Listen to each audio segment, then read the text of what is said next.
में जो भयंकर रूप प्रदूषण का लिया हुआ है, पर्यावरण प्रदूषण, जिसका कि किसी के पास समाधान ही नहीं है, तो उसके लिए एक ही चीज़ है, वो है अग्निहोत्र और बलि वैश्य। और मेरा बात अगर आप सब तक समझ में आ रहा है तो ज़रूर आप भी करें और दूसरे को भी कराएं। प्लस इतना बता दूं, जो लोग भी वर्तमान समय में किसी भी प्रकार का कार्य बाधा परेशानी का सामना कर रहे हैं, 90 दिन अग्निहोत्र कर लो, 90 दिन बलि वैश्य अपने घर में सही समय में कर लो, फिर देखना जिंदगी में चमत्कार क्या होता है। घर में अशांति है, झगड़ा है, भाई भाई का झगड़ा है, रोग बीमारी का परेशानी चल रहा है, दाम्पत्य जीवन में परेशानी चल रहा है। देखो, पर्यावरण जब तक ठीक नहीं होता है, वातावरण जब तक ठीक नहीं होता है, तब तक आप कोई भी प्रकार का मेडिसिन खाओ, किसी भी प्रकार का टोना टोटका करो, किसी भी प्रकार का रेमेडी करो, किसी भी प्रकार का उपाय करो, उसका कोई मूल्य नहीं रह जाता है। और मैं आप सबको बता दूं कि मैं 3 दिन का भिन्न भिन्न गांव में या शहरों में जाके कार्यक्रम भी करता हूं। और जो लोग इस प्रकार के सामूहिक संगठन में रहते हैं, वो लोग जब बुलाते हैं सामूहिक कार्यक्रम में, तो जाके लोगों को मैं कोई पैसा नहीं लेता, धर्मादा में फ्री में जाके कार्यक्रम करता हूँ। सोचो, पर डे का 50 के हिसाब में 3 दिन का 1.5 लाख रुपया का नुकसान उठा के भी जाता हूँ। लोगों का दिमाग में जो भिन्न भिन्न प्रकार का भूसा भरा हुआ है, उससे बाहर निकालने के लिए, ताकि उनके ज़िंदगी में सुख शांति समृद्धि आए। जब तक सुख नहीं आता है तब तक शांति नहीं आता है, जब तक शांति नहीं आता है तब तक समृद्धि नहीं आता है। और इसके लिए अगर कोई चीज़, कोई उपाय है विश्व में सभी नवग्रहों का, तो वो है अग्निहोत्र बलि वैश्य हवन। कोई माने नहीं माने, अपना मर्जी। और आप तक भी मेरा वीडियो अगर पहुंच रहा है और आप तक को भी समझ में आ रहा है, और आप भी किसी संगठन में संगठक हैं, या आपका कोई सोसाइटी है, आपका कोई गांव है, आप कोई ऑर्गेनाइजर टाइप हो, या आपका कॉलेज है, स्कूल है, या इस प्रकार की कोई भी जगह हो, और आप लोग भिन्न भिन्न समस्या में पड़े हो। इवन इफ लोगों के गांव में हाथी और जंगल के जीव जंतु घुस के बर्बाद करते थे फसल, और उनका कृषक लोगों का भयंकर नुकसान हो रहा था, और रासायनिक खेती करके उनका रोग बीमारी, भिन्न भिन्न प्रकार का डेंसर बीमारी से लेके और भी कई प्रकार का बीमारी, अग्निहोत्र बलि वैश्य हवन हरिनाम, आप लोग, मुझे ये कहना पड़ रहा है और बेशर्मी से लोग बुलाते हैं जरूर, लेकिन आप लोगों को तक भी मेरा विषय पहुंच रहा है और कोई बुलाना चाहता है, तो मैं 3 दिन का 1.5 लाख नुकसान करके आप तक पहुंचने के लिए तैयार हूँ। क्योंकि केवल हम लोग अपना स्वार्थ देखने से नहीं होता है, कुछ समाज और देश का कल्याण के लिए भी करना पड़ता है। और आप लोग जो मेरा वीडियो, मेरे चैनल से पूर्ण जड़ित हैं, आपको कई सारे मेरे इस प्रकार के कार्यक्रम का वीडियो मिलते होंगे, या फिर संजय जी 75 गौ कथावाचक चैनल, ये 3 चैनल उसका पड़ा है, शॉर्ट चैनल, लॉन्ग चैनल भी पड़ा है। तो आप लोग वहाँ पर जाके देख सकते हो, संजय जी 75, आचार्य संजय जी महाराज गौ कथावाचक, गीता रामायण भागवत आधारित गौ कथा। आगे मैं भागवत जी का कथा करता था, आगे मैं रामायण जी का कथा करता था, आगे गीता जी का और उपनिषद वेदांत का, वेद का कथा वाचन करता था। लेकिन अभी मेरा मूल सब्जेक्ट गौमाता और पर्यावरण, क्योंकि पर्यावरण खराब है, प्रकृति खराब है, और आप 1000 प्रकार की मतलब मेडिसिन खाओ, चाहे 1000 प्रकार के उपाय करो, वातावरण ही खराब है तो आपका कोई काम नहीं देगा। इसलिए आपका पर्यावरण और वातावरण और आपके घर के एनवायरनमेंट ठीक करना बिना अग्निहोत्र बलि वैश्य अग्नि हवन हरिनाम संकीर्तन के बिना ये संभव नहीं है। और वही लोग कर सकते हैं जो रेगुलर प्रैक्टिशनर हैं। आप सोचो, किसी को पकड़ लो, गाड़ी का झाड़ना है, फूकना है, कोई गाड़ी में ऐसा हो गया है कि जिसका गाड़ी चल नहीं रहा है, गाड़ी एक्सीडेंट का भय लग रहा है, गाड़ी बार बार खराब हो रहा है, तो ऐसे कई लोगों का गाड़ी में फूक झाड़ के, बोले गाड़ी को भी फूकना झाड़ना पड़ता है, बोले यस, गाड़ी का बंधन भी करना पड़ता है, बोले ये सब अंधविश्वास है। तो भाई तुमको कौन बोला मेरा बात सुनो मानो बोल के? अगर आप रेगुलर प्रैक्टिशनर हो, आप अपने गाड़ी को मयूरपंख में या नीम का पत्ता में झाड़ के देखो एक बार, तो फिर समझ में आएगा कि गाड़ी कैसे चलता है और गाड़ी का एनर्जी कैसे चेंज होता है। ऐसे ही आपके घर में भी धूम्र घंटा वादनम, हमारे पूजा में तो सबसे पहला, वेदांत इत्यादि कर्मकांड में तो सबसे पहला जानते हो किसका पूजा आता है? भूत पूजा, पाप पुरुष पूजा, उसमें भूतोपसारण का बताया गया है। घंटा धूम्र सन्निधौ भूत अपसारणम, ऐसे बताया गया है। This is nothing but English और साइंस की भाषा में हम लोग उसको बोलते हैं eradication of negative energy from your home भूमि भवन वाहन, अपने शरीर से भी। बहुत सारे लोग ऐसे, मैं जब भी कथा करने जाता हूँ तो आ जाते हैं, झाड़ फूक करवा दो महाराज कुछ मंत्र तंत्र करके, तो बिन फालतू का भी झड़वा लेते हैं, तो फिर दे फील कि यस हम लोग बहुत हल्का, कुछ नहीं है, और का सफाई हो जाता है, क्लीनिंग हो जाता है। जो मानता है ठीक, जो नहीं मानता है उनका मर्जी, बोले अंधविश्वास है, कोई बात नहीं। यही अंग्रेज लोग नहीं मानते थे और आज डोनोलुइया करके अपना एरिया में नौटंकी चलाते हैं, और आप गधे बन के अंग्रेजी मीडियम वाले उधर चले जाते हैं। कोई बात नहीं, चलिए हम लोग अपना मूल मुद्दा पे आ जाते हैं। 19 दिसंबर 2025 शुक्रवार का दिन, अमावस्या का तिथि, और इसके ऊपर ऑलरेडी कल वीडियो दे चुका हूँ। Is a very danger one Amavasya, it is not so easy. नहीं, डरा नहीं रहा हूँ, लेकिन ऐसा कंडीशन। हालांकि अमावस्या का पूर्ण भोग आने वाला शनिवार तक रहने वाला है, यानी पूर्ण शनिवार अमावस्या दिखाई दे रहा है। 2 दिन आप अगर ऐप्स में भी जाके चेक करोगे या पंजिका में भी जाके देखोगे तो अमावस्या तिथि का भोग 2 दिन तक है।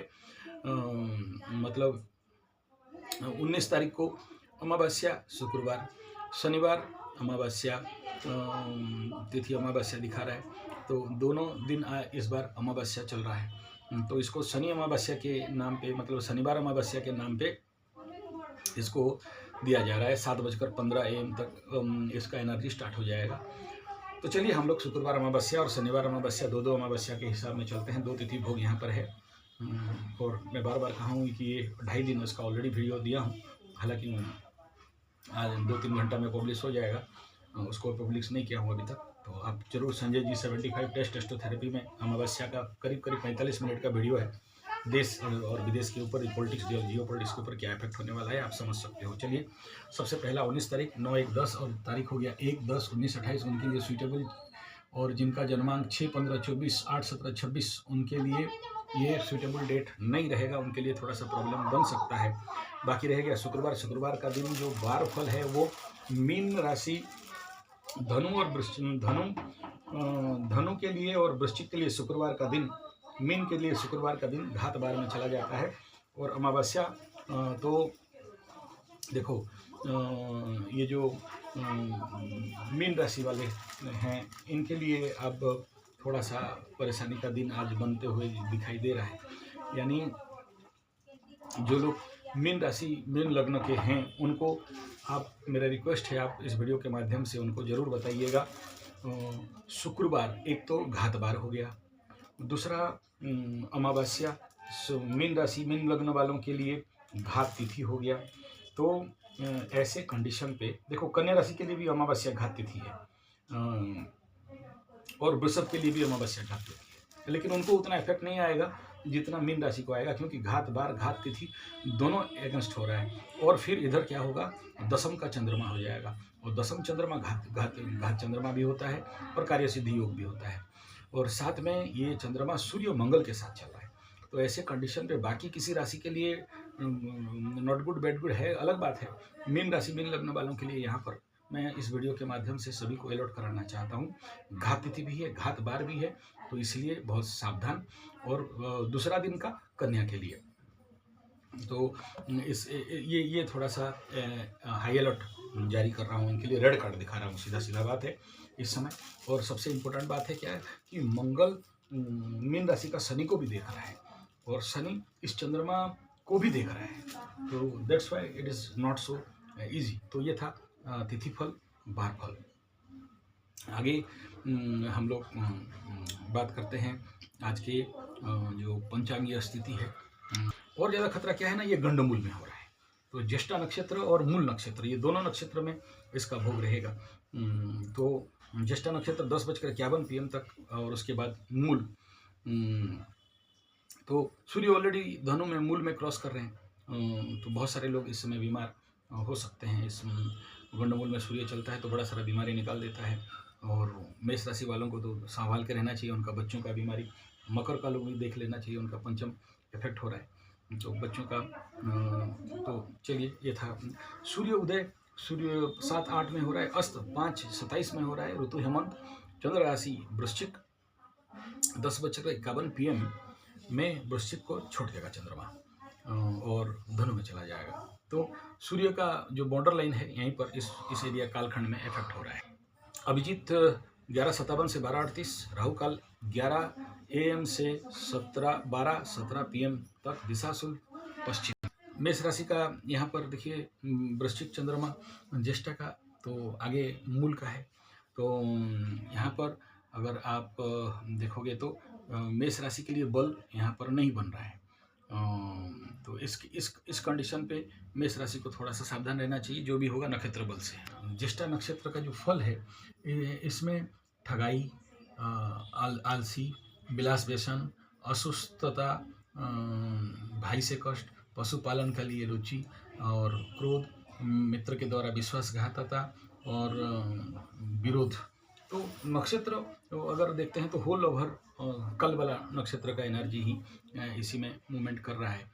और ये करीब करीब अगर आप देखते हो तो पूरा शाम तक का इसका एनर्जी का भोग दिखाई दे रहा है। 7:08 से सूर्योदय से 7:59 शुक्र का हो रहा रहेगा ये धनु लग्न में। नेचुरली नॉट गुड रहता है, डाइवर्शन देता है थोड़ा सा, उतना इफेक्टिव नहीं रहने वाला है। उसके बाद बुध का हो रहा है इसी लग्न राइजिंग में 8:51 तक रहेगा। यहाँ खरीदने बेचने के लिए ठीक ठाक है, एंजॉयमेंट, लेकिन डाइवर्ट कर देता है, यहाँ एगेंस्ट एनर्जी चलता है। उसके बाद मकर में चंद्रमा और शनि का हो रहा 10:34 तक। यहाँ शनि क्षेत्रीय, बुध क्षेत्रीय, शुक्र क्षेत्रीय के लिए टॉप गुड बेस्ट मस्त है, कोई बात नहीं है, लेकिन चंद्रमा का हो रहा थोड़ा सा आइसोलेशन, डिप्रेशन कर सकता है। शनि के बाद बृहस्पति और मंगल का हो रहा कुंभ लग्न राइजिंग में 12:17 तक दिखाई दे रहा है। यहाँ एगेंस्ट एनर्जी है, बढ़िया काम करने वाला यहाँ नहीं है, पराक्रम में थोड़ा सा डाउनफॉल। सूर्य का हो रहा है यहाँ पर 1:09 तक, मीन लग्न तक। ये जो तीनों हैं यहाँ पर दक्षिण स्वर, क्रोध, बदला का भाव, परेशानी। यहाँ पर कोई शुभ कार्य करणीय नहीं है यहाँ, क्योंकि यहाँ राहु भी यहाँ बैठा हुआ है, शनि भी बैठा हुआ है मीन में शुक्र का हो रहा 2:01 तक। हाइपर एक्टिव एनर्जी जाएगा, बहुत अच्छा एनर्जी है यहाँ पर। कार्य, कामना, वासना, वैराग्य इत्यादि के लिए ठीक ठाक है, लेकिन कोई खास मूवमेंट नहीं है। इसी मेष में बुध का हो रहा रहेगा 2:52 तक।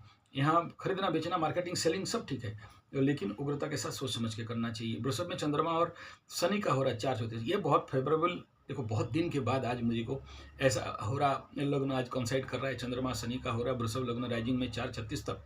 टॉप गुड बेस्ट सॉलिड, बहुत सारा काम बनता हुआ दिखाई दे रहा है, बहुत बढ़िया काम यहाँ पर होता हुआ दिखाई दे रहा है, टॉप गुड है। उसके बाद इस लग्न को समाप्त होते होते मिथुन में बृहस्पति का हो रहा 5:27 तक चलेगा। यहाँ फिर से नॉट गुड एनर्जी दिखाई देगा, लेकिन इसी में शुभ कार्य करणीय रहेगा मेष राशि के लिए। तो मेष राशि का अष्टम चंद्रमा रहेगा और अष्टम चंद्रमा फिर गंडमूल। तो हालांकि बाकी सब कॉन्सेप्ट ठीक ठाक दिखाई दे रहा है, लेकिन अष्टम चंद्रमा कदाचित बहुत अच्छा नहीं होता है, कार्य में बाधा परेशानी बनते ही रहता है। और चोर चपेट, एक्सीडेंट, बच्चों का बीमारी, किसी प्रकार का मानसिक तनाव और कार्य में बाधा, तो this is negative energy one. और 12 से 16% का एनर्जी दिखाई देता है। और टारो कार्ड को हम लोग पूछते हैं तो टारो कार्ड यहाँ पर कह रहा है यस पॉजिटिव, हाँ का पॉजिटिव कार्ड है, पेज ऑफ पेंटेकल्स। और पेज ऑफ पेंटेकल्स आना मतलब आपको सावधानी रहना चाहिए। अचानक धन प्राप्ति, देखो अष्टम का चंद्रमा भी अचानक धन प्राप्ति करवाता है कभी कभार, और यहाँ पर एक टारो कार्ड भी कह रहा है कि अचानक धन प्राप्ति है, तो गुड एनर्जी यहाँ पर दिखाई दे रहा है। मेष राशि का कंडीशन को देखेंगे तो कुछ ना कुछ, कोई ना कोई काम अगर हाथ में लेते हो तो आप ठगाई में हो सकते हो, लॉस में पड़ सकते हो, और आर्थिक परेशानी यहाँ पर दिखाई दे सकता है। और किसी का मेंटल डिप्रेशन, क्योंकि मेष राशि का 7.5 चल रहा है और द्वादश में शनि है। और सबसे इम्पोर्टेंट बात है कि ये चंद्रमा अमावस्या वाला चंद्रमा है, तो अमावस्या अष्टम नवम स्थान बहुत अच्छा कभी भी नहीं होता है। चंद्रमा जब वृश्चिक में जाता है तो नीच हो जाता है। तो नीच होना मतलब बड़े सारे नीच हरकत, नीच काम लोगों के द्वारा, समाज के द्वारा, देश के द्वारा, और आजकल तो टोपी वाला और मुचमुंडों का तो चल ही रहा है।